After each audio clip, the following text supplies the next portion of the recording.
What if I told you? The difference between your current life and the life you dream of is just one decision: becoming a leader. Not tomorrow, not someday, but right now. Today, we're diving deep into Developing the Leader Within You by John C. Maxwell, a book that has transformed millions of lives, and if you stay with us till the end, it might just transform yours too. In this video, we're not just summarizing this life-changing book.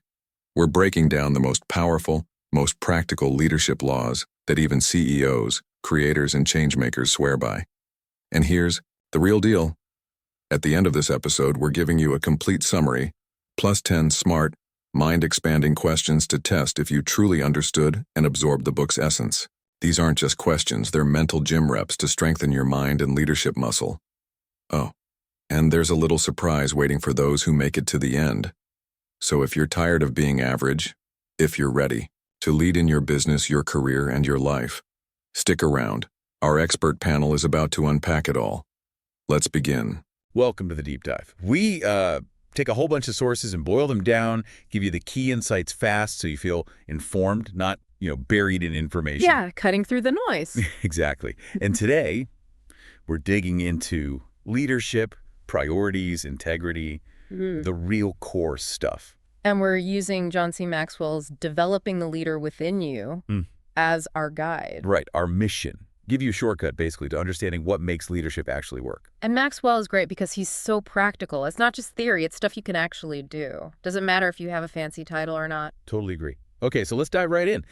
The absolute foundation, according to Maxwell, leadership isn't your job title. No, not at all. It's influence, pure and simple. The ability to get people to follow you. Now, why is that distinction so critical? Well, because so many people get it wrong. They think, I have the title, so I'm the leader. Right, like it's automatic. But Maxwell says, look, a title gives you authority, maybe. But leadership, that's about people choosing willingly to follow your lead. Big difference. And that mistake, that misconception, leads to a couple of real problems, doesn't it? Oh, yeah. Two big ones. First, you've got people in charge, right? Big titles. Yeah. But they're frustrated because nobody's actually following them.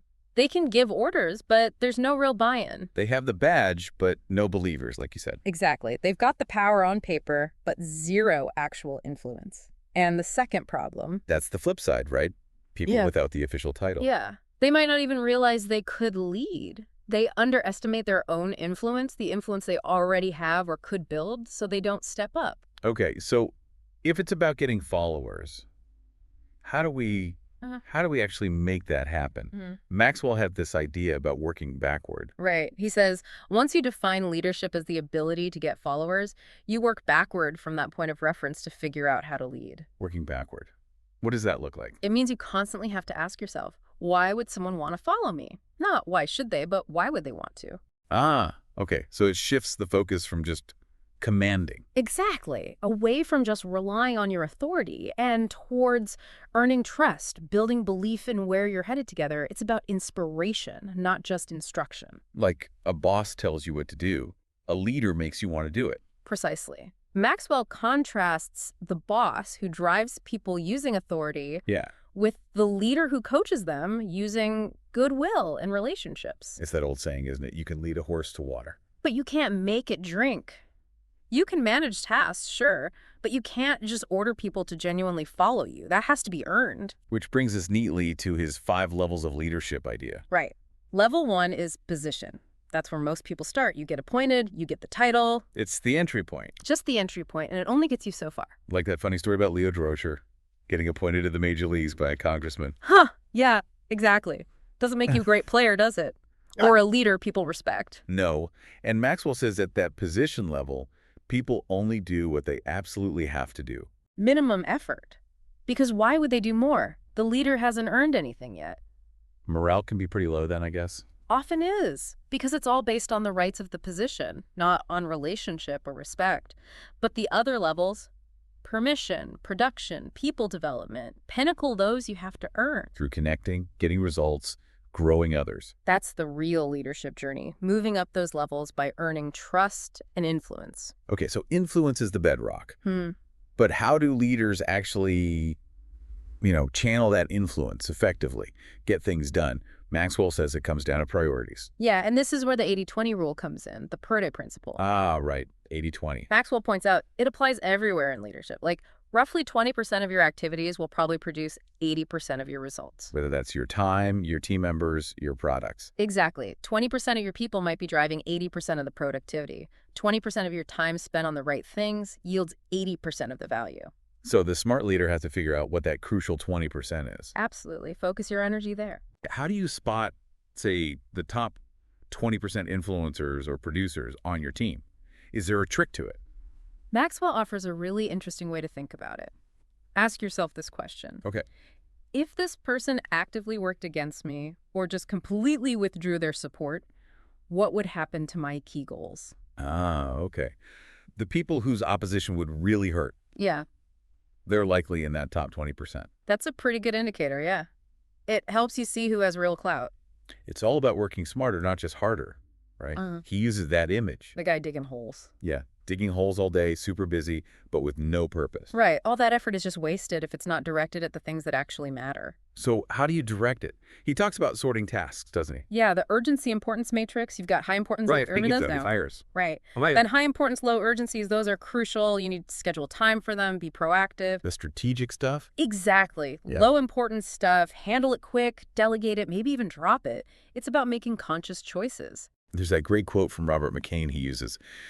The reason most major goals are not achieved is that we spend our time doing second things first. Hits the nail on the head, doesn't it? We get bogged down in the urgent but unimportant. Totally. We chase the small stuff. Maxwell has that vivid picture of whales chasing tiny sardines Oh, yeah. right into shallow water where they get stranded and die, all because they were fixated on something insignificant. A powerful warning about focusing on the wrong goal. And then there's that story about the shipwreck. The woman choosing oranges over diamonds.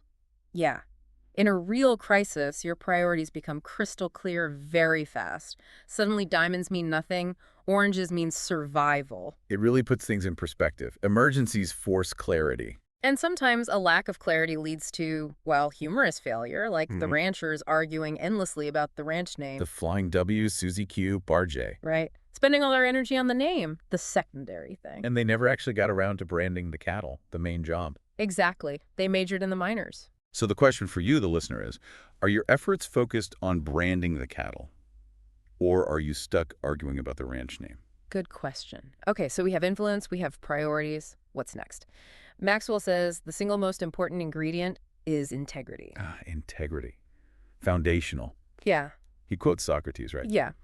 The first key to greatness is to be in reality what we appear to be. Authenticity. Being the same person through and through. Absolutely. It's about your words matching your actions consistently. It's not about perfection, but about congruence. He uses a really simple example, like being on time for work. Right. If you, as a leader, preach punctuality, but you're always late yourself. Your message just falls flat. You lose credibility instantly. Totally. And the lack of integrity, or prioritizing the wrong thing over integrity, the consequences can be huge, devastating even. He points to the Challenger disaster. Yeah, a tragic example. The pressure to launch The Show Must Go On basically overruled the engineers' safety concerns about the O-rings. Prioritizing appearance, the schedule, over doing the right thing. Maxwell contrasts that kind of clever leadership focused on image with credible leadership, which is built solidly on integrity. There's that coach's saying he mentions, Don Neff. You play like you practice. You play like you practice, meaning how you conduct yourself consistently day in, day out, even in the small things, that's what shows up under pressure. Your principles have to be consistent. Fred Smith from FedEx told Maxwell something similar, didn't he, about clever leaders not lasting. Yeah, that cleverness without character eventually catches up with you. And Peter Drucker, the management guru, he always emphasized trust. Trust is the absolute bedrock. Drucker said trust is the conviction that the leader means what they say. It requires consistency, predictability. It's not about being clever, it's about being dependable. Character over charisma, essentially. And that trust, that belief in your sincerity, it only comes when people see your actions consistently line up with your words, your beliefs. Without that alignment, that congruence, why would anyone truly follow you long term? Makes sense. Okay, so integrity is key. Now, another huge part of leadership is change. Leading people through change. And as Maxwell notes, we humans aren't always thrilled about it. Huh. That's an understatement. We tend to resist change, sometimes fiercely. Why is it so hard for us? It's deep-seated psychologically. Think about how long it took for people to accept that Aristotle was wrong about falling objects. Even when Galileo literally showed them at the Leaning Tower of Pisa. Exactly. People saw it with their own eyes, but their ingrained beliefs were stronger. We cling to what we know. And resisting necessary change can have real costs, right? Like Captain Cook and scurvy. Yeah, Cook figured out how to prevent it with citrus fruit, but the British Navy hierarchy ignored it for years. Countless sailors died needlessly because of resistance to a life-saving change. Wow. Or the Swiss watch industry. Oh, the classic example. They invented the quartz movement, the basis for digital watches. But they dismissed it. They stuck to their traditional mechanical watches. And Japanese companies ran with it, decimating the Swiss market share. Resisting innovation nearly killed their industry. So Maxwell makes this critical point. People are way more likely to accept change if they respect the person leading it. Absolutely. He says, you've got to love them before you can lead them. It's about the relationship. If there's no trust or respect for the leader, They'll push back on the change no matter how logical it seems. yeah, it becomes about the leader, not the change itself. There's that joke he tells about changing a light bulb. Ha. Yeah, it takes 4 people, Yeah. 1 to change it, and 3 to stand around talking about how good the old bulb was. Perfectly captures that resistance from tradition. It does. So, if people resist, how do leaders get them through it? Maxwell suggests people change when one of 3 things happens. Okay, what are they? They change when they hurt enough. The pain of staying the same becomes greater than the pain of changing. When the status quo is just too uncomfortable. Right. Or they change when they learn enough, they see a better way, understand the benefits clearly. Education and vision. Yep. Or they change when they receive enough support, encouragement, resources to make the change feel possible and safe. Hurt, learn, or receive. Leaders need to understand those levers. And they also need to understand that people adopt change at different speeds. You've got your innovators, your early adopters. Ones who jump right in. Then the early majority, late adopters, and finally the laggards. The holdouts. Knowing where people fall on that curve helps you tailor how you communicate and support them through the process. But ultimately, it all comes back to trust, doesn't it? Always. Maxwell quotes Benison Nanis calling trust the emotional glue binding leaders and followers. If that glue isn't there, change initiatives fall apart. Right. A leader has to show they believe in their people, lead by example.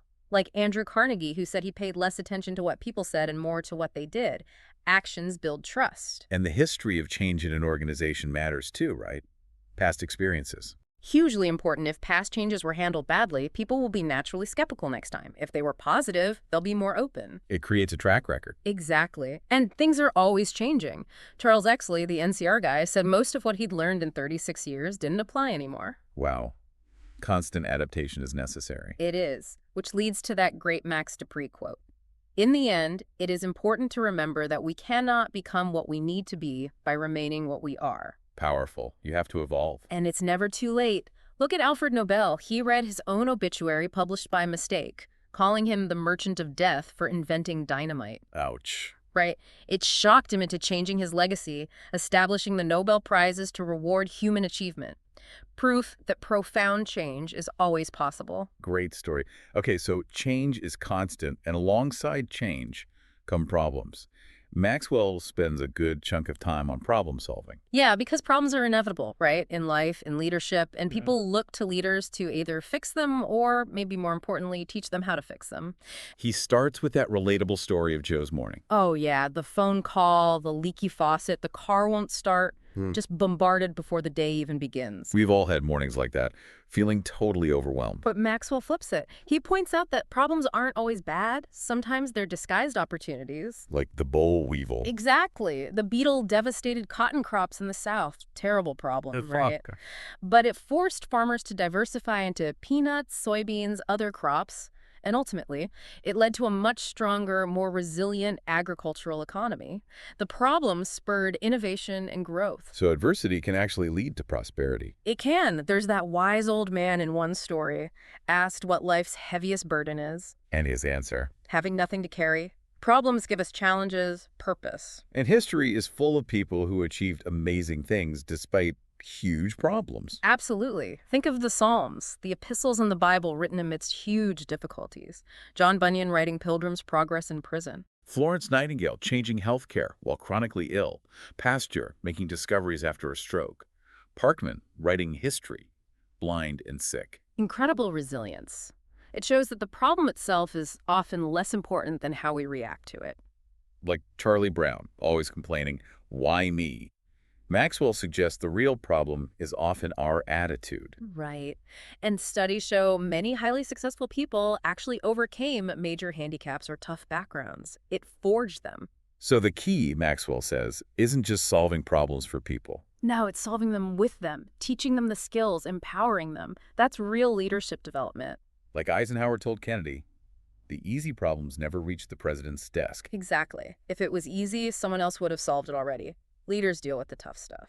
And how we see the problem makes all the difference. That story of the two guys in hospital beds. Oh, the one with the window view. Yeah. One guy could see the park outside, described it beautifully to the other guy.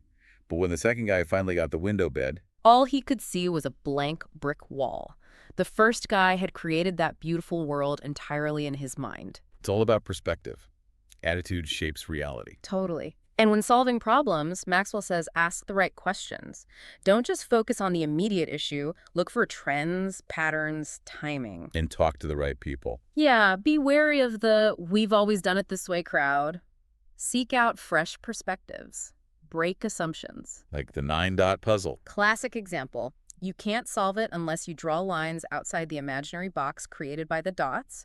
You have to challenge your assumptions. So influence, priorities, integrity, change, problem solving, all these pieces we've discussed, they're all massively impacted by one thing. Attitude. Attitude. Maxwell really hammers this home. He does. He argues that your attitude, your disposition, makes a huge difference in leading others, maybe even more than your position. It sets the whole tone. Emerson's quote comes to mind. What lies behind us and what lies before us are tiny matters compared to what lies within us.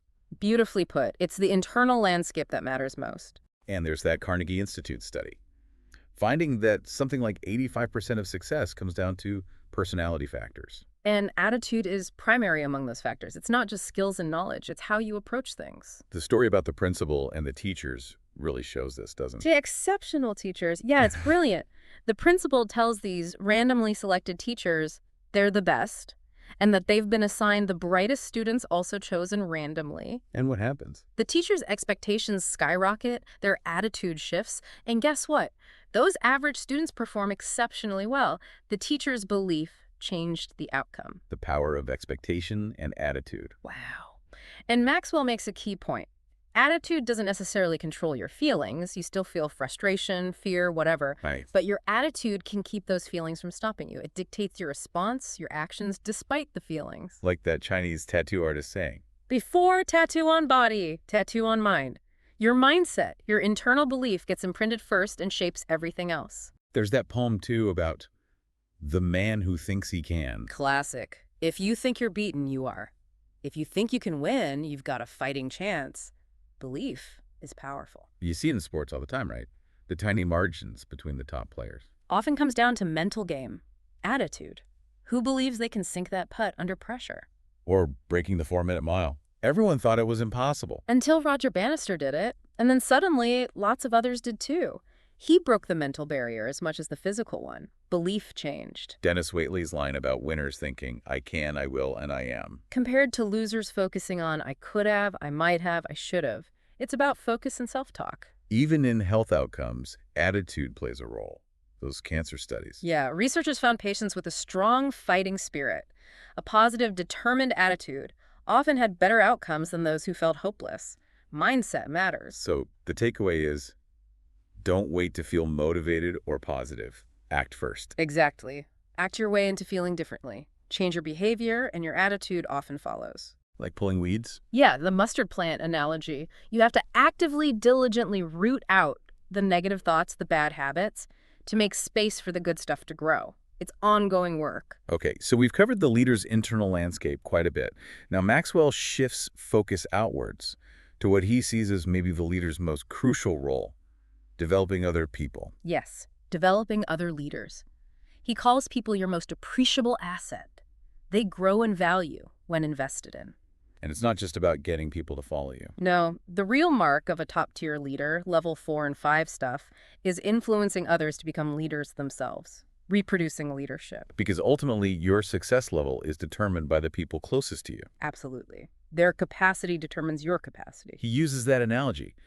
When a potential leader faces a problem, are they like a bucket of water or a bucket of gasoline? Right. Do they help put out the fire, or do they pour fuel on it and make it worse? You want water carriers, people who solve problems. And you can't do it all yourself.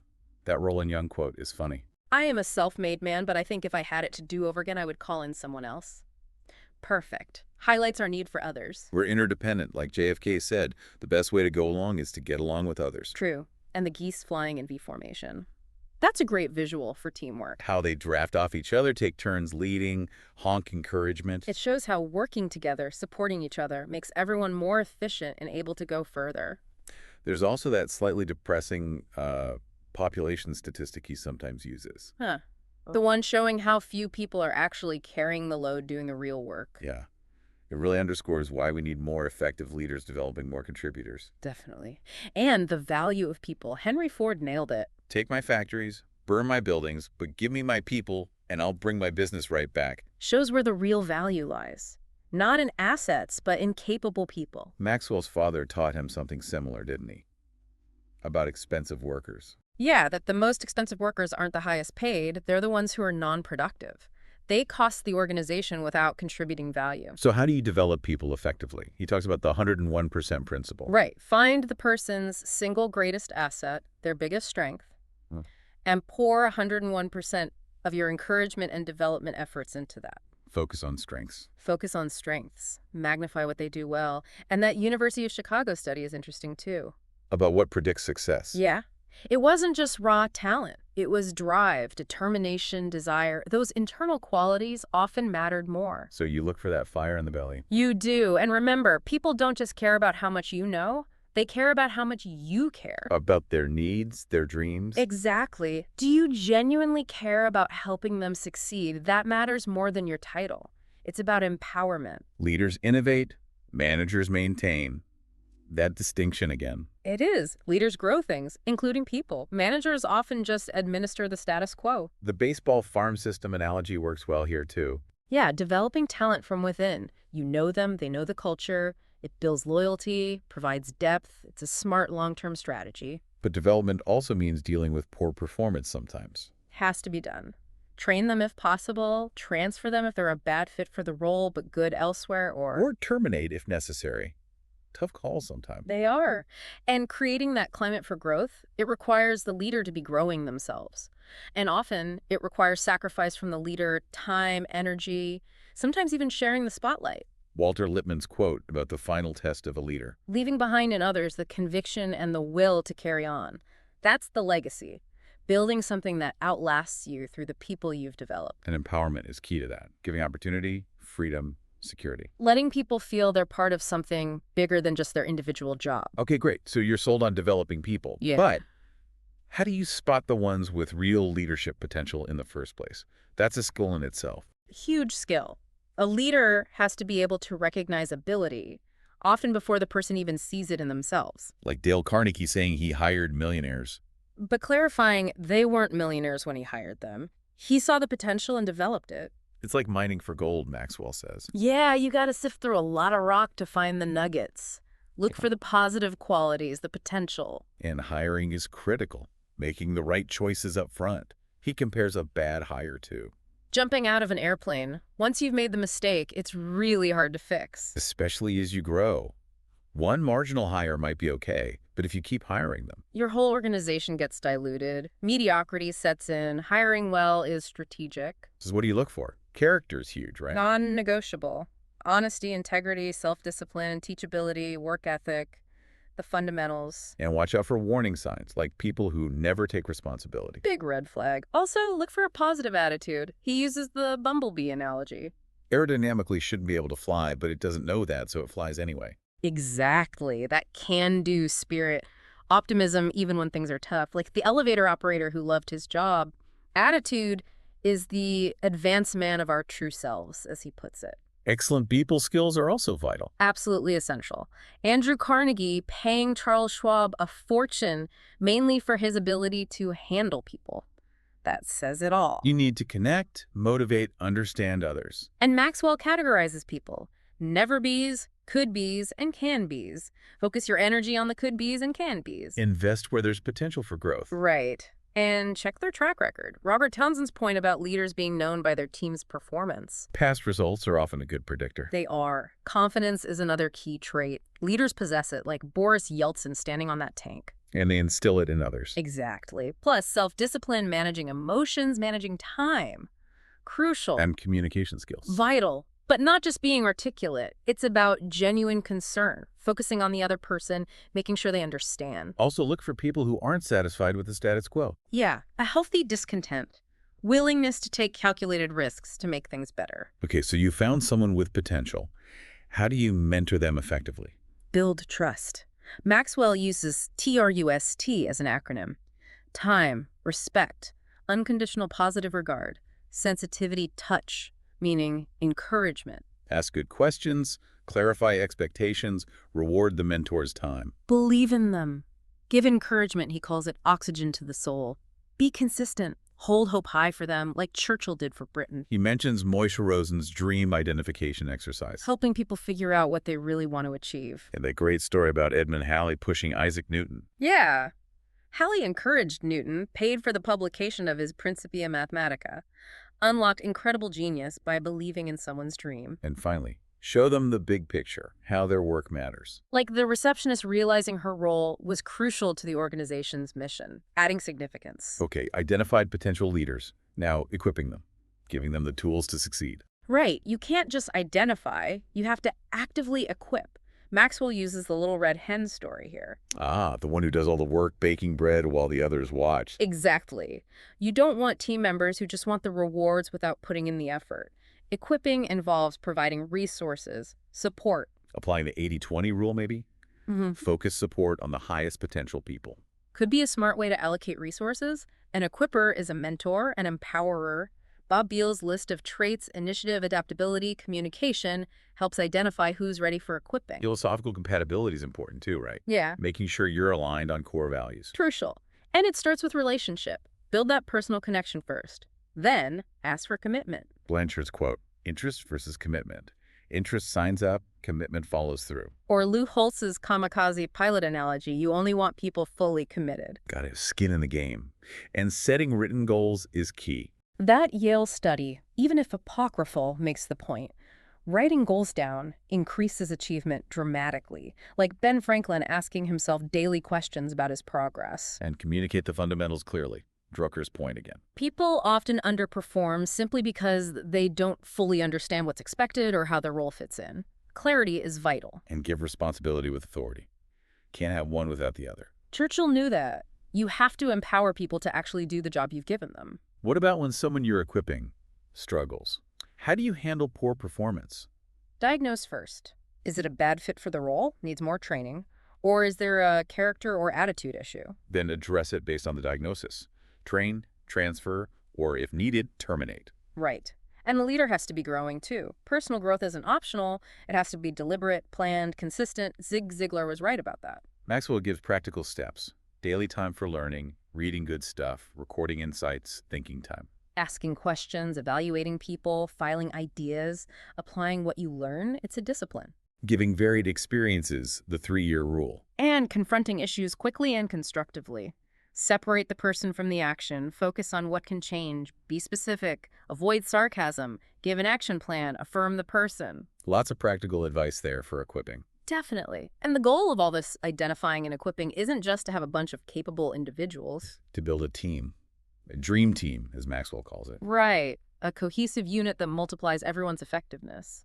He contrasts a random group at a trolley stop with a real team working together. Big difference. Developing a team of leaders is where you get that exponential impact. And winning teams share certain qualities. Great leaders, good people playing to win, making each other better, always improving. Everyone needs to know what's important, right? The basketball analogy. Yeah, it doesn't matter how good your individual skills are. If you don't know, the team's goal is to put the ball in the hoop. Shared understanding is key. And team fit is crucial. Partnership, respect, contribution, expectation, trust. People have to believe in the team's success more than their own stats. Be willing to sacrifice for the group. The bench concept from sports applies too. Totally. You need depth, flexibility, people ready to step in and support. Everyone committed to the cause. So the leader's role shifts to being more like a coach. Exactly. A dream team coach. And Maxwell lists what that involves. Choosing players well, like Auerbach or Holtz, telling them what's expected, giving them chances to perform. Providing feedback, instructing and empowering, rewarding contribution, helping them find the real problem, like the washing machine story. Allowing them to adjust the plan, call audibles, giving them rest, knowing their preferences. That statistic about unused potential because managers don't know what motivates their people is sobering. Solving their problems, being a facilitator, not a dictator, delegating effectively. Addressing the reasons leaders don't delegate: insecurity, lack of confidence in others, lack of time. He even includes quizzes on delegation and coaching effectiveness. It's a comprehensive picture of team leadership. It really is. And it all leads to the leader's ultimate lasting contribution. Which isn't their own glory. No. It's reproducing generations of leaders, casting vision, encouraging, empowering, making people part of something better than themselves. He shares that story about Dan, confronting him about his poor people skills. Yeah, tough conversation, but Dan took it to heart, worked on it, and eventually became a master developer of other leaders himself. Systematically, strategically. Building relationships, equipping, creating synergy, developing over 100 leaders. Incredible impact. And Cheryl Fleischer's story too, moving from autocratic to relational leadership. It shows people can change and grow into leader developers. Absolutely, because in the end, Maxwell argues, your lasting legacy isn't what you achieve personally, it's who you develop and who they go on to develop. That's how influence compounds across generations. So wrapping up this deep dive. Wow, we covered a lot from Maxwell. We did, but the core ideas are clear. Leadership is influence, first and foremost. And you need clear priorities and unwavering integrity to direct that influence effectively. You have to navigate change with empathy and trust, solve problems with the right attitude and perspective. And maybe the biggest piece, invest heavily in developing other leaders. That's the ultimate contribution. And remember, these aren't just nice ideas. They're practical principles you can start applying, drawn straight from the source. Which brings us to that final thought for you, listening. Think about the leaders who really influenced you. What was it about them? What qualities did they possess? And then ask, how can you start applying these principles, influence, priority, integrity, development, in your own life, your own work, right now? Whether you have that official title or not, everyone has influence somewhere. We definitely encourage you to pick up developing the leader within you and go even deeper. There's so much more there. Absolutely. Well worth the read. Thanks for joining us on the deep dive. And that was just the beginning. The truths in this book aren't just ideas. They are weapons of leadership. Now it's your turn to pick them up. Our panel just unpacked the core of leadership, from self-discipline and influence to the power of vision and priorities. But let me ask you, were you listening? Really listening? Because now it's challenge time. On your screen, you'll see 10 mind-sharpening questions based on what we just discussed. Think you're developing the leader within? Answer them and prove it to yourself. Why? Because the more you reflect, the more your mind expands. And leaders don't just consume content, they apply it. And hey, before you go, if you don't subscribe, you will stay stuck in the cycle of average. If you don't like and follow, you'll miss out on the very secrets that can shift your future. This channel isn't just about books, it's about transformation. So hit that subscribe button. Click like if you got value. Follow me on all platforms, links in the description. Because this is the age of leadership, and those who don't evolve get left behind